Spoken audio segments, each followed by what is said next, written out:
Hi ಎಲ್ಲರಿಗೂ ನಮಸ್ಕಾರ. ಶಿವನ್ಯ ಕನ್ನಡ ಚಾನಲ್ಗೆ ಸ್ವಾಗತ. ಇವತ್ತು ನಾವು ನಮ್ಮ ಅಜ್ಜಿ ಮಾಡ್ತಾ ಇದ್ದಂಥ ಸಾಂಬಾರು ಪುಡಿ, ಅದೇ ಥರ ಸಾಂಬಾರು ಪುಡಿನ ಹೇಗೆ ಮಾಡೋದು ಅಂತ ನಾನಿಲ್ಲಿ ತೋರಿಸ್ಕೊಡ್ತಾ ಇದ್ದೀನಿ.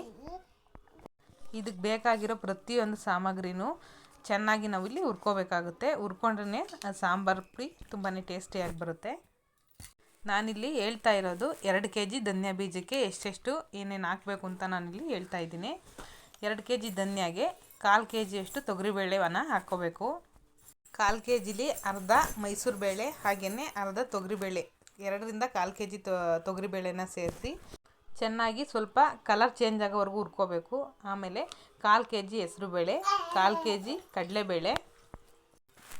ನಿಮ್ಗೆ ಹಂಗೂ ಅದರ ಅಳತೆಗೆ ಸರಿಯಾಗಿ ಗೊತ್ತಾಗಲಿಲ್ಲ ಅಂದರೆ ಒಂದು ಲೋಟದಲ್ಲಿ 1/4 kg ಬೇಳೆ ಹಾಕ್ಬಿಟ್ಟು ಅದರ ಎಷ್ಟು ಬರುತ್ತೆ ನೋಡಿಕೊಂಡು ಎಲ್ಲ ಬೇಳೆನೂ ಅದೇ ಅಳತೆಯಲ್ಲಿ ತೊಗೊಳ್ಳಿ.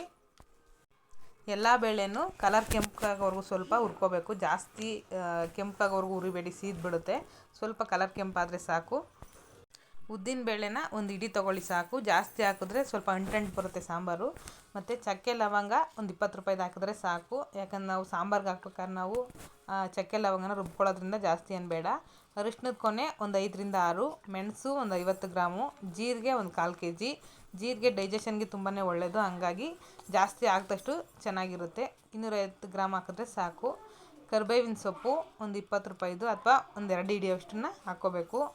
ಸಾಸಿವೆ ಒಂದು 50 ಗ್ರಾಮು, ಗಸಗಸೆ ಒಂದು 200 ಗ್ರಾಮು. ಗಸಗಸೆ ಹಾಕಿದಷ್ಟು ಸಾಂಬಾರು ಪುಡಿ ಟೇಸ್ಟು ಚೆನ್ನಾಗಿ ಬರುತ್ತೆ. ಹಾಗೆಯೇ ಕಡಲೆ ಒಂದು 200 ಗ್ರಾಮು. ಅಕ್ಕಿ ನಾವು ಬೇಳೆ ಮೆಜರ್ಮೆಂಟ್ ತೊಗೊಂಡಿದ್ವಲ್ಲ ಅದೇ ಲೋಟದಲ್ಲಿ ಒಂದು ಅರ್ಧ ಲೋಟ ತೊಗೊಂಡ್ರೆ ಸಾಕು. ಮೆಂತ್ಯ ಒಂದು 50 ಗ್ರಾಮು, ಅದನ್ನು ಜಾಸ್ತಿ ಹಾಕಬೇಡಿ, 50 ಗ್ರಾಮ್ ಹಾಕಿ. ಜಾಸ್ತಿ ಹಾಕಿದ್ರೆ ಕಹಿ ಬರುತ್ತೆ.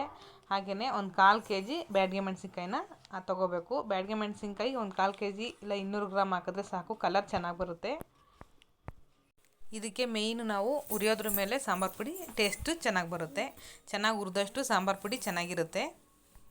ನಾನು ಹೇಳಿರೋ ಅಂಥ ಎಲ್ಲ ಸಾಮಗ್ರಿಗಳನ್ನೂ 1 ದಿನ ಅಥವಾ 2 ದಿನ ಚೆನ್ನಾಗಿ ಬಿಸಿಲಲ್ಲಿ ಒಣಗಿಸಿ ಆಮೇಲೆ ಹುರಿದ್ಬಿಟ್ಟು ಮಿಲ್ಲಿಗೆ ಹಾಕ್ಸಿದ್ರೆ ಚೆನ್ನಾಗಿರುತ್ತೆ ಪುಡಿ. ಇದರಲ್ಲಿ ಕರಿಬೇವಿನ ಸೊಪ್ಪು ಮತ್ತು ಬ್ಯಾಡಗಿ ಮೆಣಸಿನ್ಕಾಯಿ ಹುರಿದಿರೋದು ವೀಡಿಯೋ ರೆಕಾರ್ಡ್ ಆಗಿಲ್ಲ. ಅದನ್ನು ಅಷ್ಟೇ, ಬ್ಯಾಡಗಿ ಮೆಣಸಿನ್ಕಾಯಿನೂ ಸ್ವಲ್ಪ ಚೆನ್ನಾಗಿ ಹುರ್ಕೋಬೇಕು. ಕರಿಬೇವಿನ ಸೊಪ್ಪನ್ನ ಹಾಗೇ ಚೆನ್ನಾಗಿ ಒಣಗಿಸ್ಬಿಟ್ಟು ಹಾಕಿದ್ರೂ ಆಯಿತು. ಜಾಸ್ತಿ ಒಣಗಿಲ್ಲ ಅಂದರೆ ಒಂದು ಸ್ವಲ್ಪ ರೋಸ್ಟ್ ಮಾಡಿಬಿಟ್ಟು ಹಾಕಿದ್ರೆ ಸಾಕು. ನಾನಿಲ್ಲಿ ಏನು ಹುರಿದು ನಿಮಗೆ ತೋರಿಸ್ತಾ ಇದ್ದೀನಿ, ಅದಕ್ಕೆ ಎಲ್ಲದನ್ನು ನಾವು ಹುರ್ಕೋಬೇಕಾಗುತ್ತೆ. ಇದರಲ್ಲಿ ಧನಿಯಾ ಬೀಜ ಮಾತ್ರ ಜಾಸ್ತಿ ಏನು ಹುರ್ಕೋಬೇಡಿ. ಅದನ್ನು ಪುಡಿ ಮಾಡಿದ್ರೆ ಕೈಲಿ ಪುಡಿ ಆಗಬೇಕು, ಧನಿಯಾ ಕಾಳು ಅಷ್ಟು ಹುರ್ಕೊಂಡ್ರೆ ಸಾಕು. ಇನ್ನು ಬೇಳೆ ಎಲ್ಲ ಚೆನ್ನಾಗಿ ಹುರ್ಕೋಬೇಕು. ಅದು ಸ್ವಲ್ಪ ಹಸಿ ಸ್ಮೆಲ್ ಹೋಗೋವರೆಗೂ ಚೆನ್ನಾಗಿ ಹುರ್ಕೋಬೇಕಾಗುತ್ತೆ ಬೇಳೆನ. ಎಲ್ಲ ಸಾಮಗ್ರಿಗಳನ್ನ ಹುರಿದ್ಮೇಲೆ ಒಂದು ಸಲ ಮಿಕ್ಸ್ ಕೊಟ್ಬಿಟ್ಟು ಪುಡಿ ಮಾಡಿಸ್ಕೊಂಬಂದರೆ ರೆಡಿ ಆಯಿತು ಸಾಂಬಾರು ಪುಡಿ. ಇದು ವೆಜ್ಜು ನಾನ್ ವೆಜ್ಜು ಎಲ್ಲ ಸಾಂಬಾರ್ಗೂ ತುಂಬಾ ಟೇಸ್ಟಿಯಾಗಿರುತ್ತೆ. ಒಂದು ಸಲ ಟ್ರೈ ಮಾಡಿ, ನಿಮಗೆ ಗೊತ್ತಾಗುತ್ತೆ. ನಮ್ಮಮ್ಮ ಇವಾಗಲೂ ಹೀಗೇ ಮಾಡೋದು, ತುಂಬಾ ಟೇಸ್ಟಿಯಾಗಿರುತ್ತೆ ಸಾಂಬಾರು. ಒಂದು ಸಲ ಟ್ರೈ ಮಾಡಿ. ಈ ವಿಡಿಯೋ ಯಾರಿಗೆಲ್ಲ ಇಷ್ಟ ಆಯಿತು ಲೈಕ್ ಮಾಡಿ, ಶೇರ್ ಮಾಡಿ, ಹಾಗೆಯೇ ಕಮೆಂಟ್ ಮಾಡಿ.